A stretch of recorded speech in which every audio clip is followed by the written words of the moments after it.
Masih tahu Gan? Gak tahu Gan? Ntar aja lihat komen orang-orang Gan. Datang ke Boyasu sama Hairo. Mereka nggak percaya Nendo dapat surat cinta. Tapi begitu lihat suratnya, mereka terkejut juga. Si Dagu Pantat senang banget ngelihat reaksi teman-temannya. Cuman Hairo nemu keanehan. Kayaknya si cewek mau ngajakin Nendo gabung ke klub voli. Waduh, ups, ahihihi, oh my god. Pulang dari sekolah, Nendo ngajak makan ramen dulu. Udah kayak jadi kebiasaan mereka. Pulang sekolah mampir ke tempat ramen. Jadinya sih malah ngajakin ke kolam renang. Gak lama kemudian, Nendo ngajakin makan ramen dulu. Udah jadi kebiasaan mereka, jadinya ngajak ke kolam renang. Gak lama, Nendo ngajak makan ramen. Saiki nyadar ada yang aneh. Dia lagi kejebak di time loop. Kejadian ini sering muncul sejak dia balik ke masa lalu kemarin-kemarin. Gak lama kemudian, ramen ya ramen. Please udahlah. Caranya biar keluar dari time loop tuh Saiki harus ngosongin pikirannya. Waktunya jalan lagi pas Kaido nolak ajakan ke kolam renang. Yang sayangnya malah nge-time loop di sini. Dikosongin lagi lah pikirannya. Gak jauh dari sana ada truk hampir nabrak bocil. Dihadang sama Nendo, pastinya si Dukun ikut nolongin. Cuman sialnya, kejadian ini berubah jadi time loop. Susah bagi Saiki nolongin mereka sambil ngosongin pikiran. Dia cuma punya 3 detik sebelum nabrak. Kalau mindahin truknya kecepatan, truknya malah meledak. Kosongkan pikiran. Ntar pada modal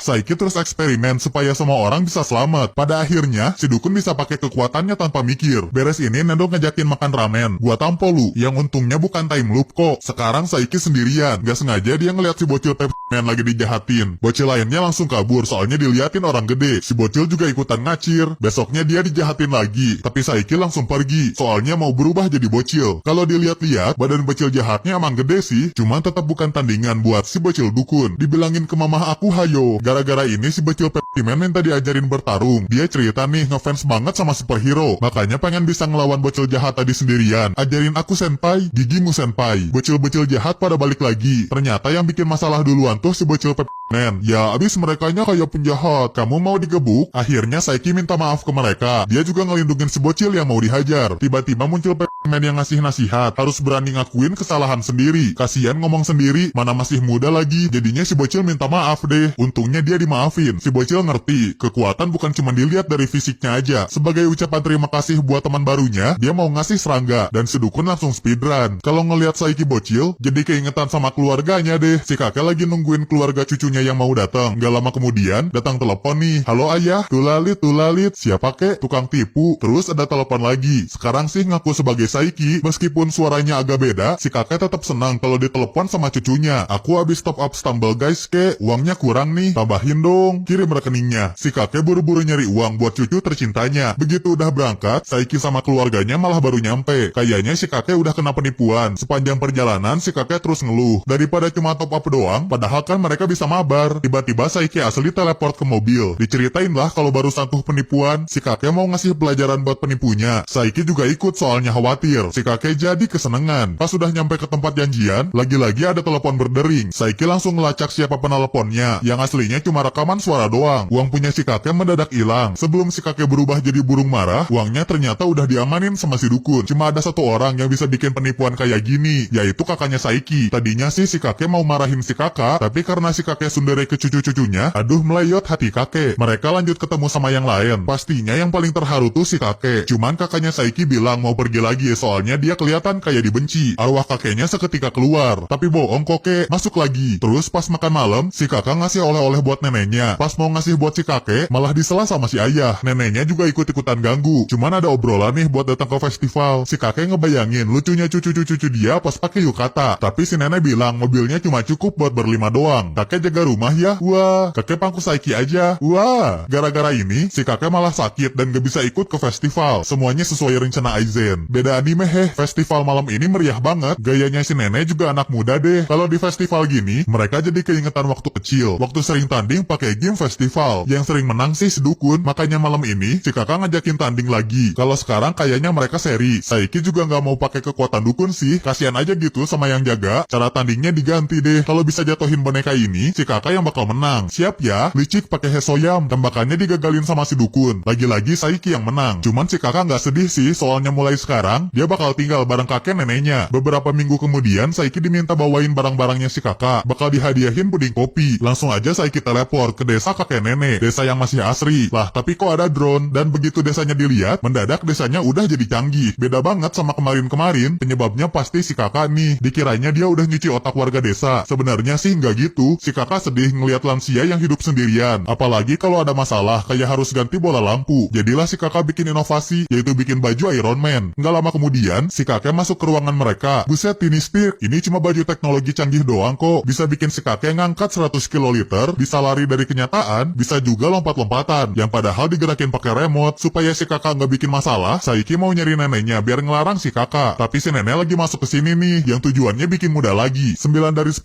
ahli kulit merekomendasikan alat ini. Saiki jadi mikir, jangan-jangan dia cuma parno doang. Dibiarinlah si kakak, dia lanjut ngasihin barang bawaannya. Nggak sengaja barangnya kepukul si kakek, ternyata isinya tuh proyek yang lagi dijalanin di desa. Warga desa bakal dikasih teknologi-teknologi supaya bisa jadi pasukannya si kakak buat ngelawan si dukun. Ngacir gan. Besoknya di sekolah, cowok-cowok pada ngobrol nih, rambut mereka udah panjang. Udah waktunya cukur kali ya. Nendo juga mau ikutan gabung. Temen lu tuh, sorry kacamata gue berembun. Jadinya mereka pada cukur bareng deh. Salon langganannya Kaido nih. Kayak biasa aja ya mas? Boleh. Cukur biasa juga mas? Boleh. Kalau masnya gimana? Cukur biasa mas? Maksudnya biasa gimana ya mas? Si tukang cukur nggak ngerti maksudnya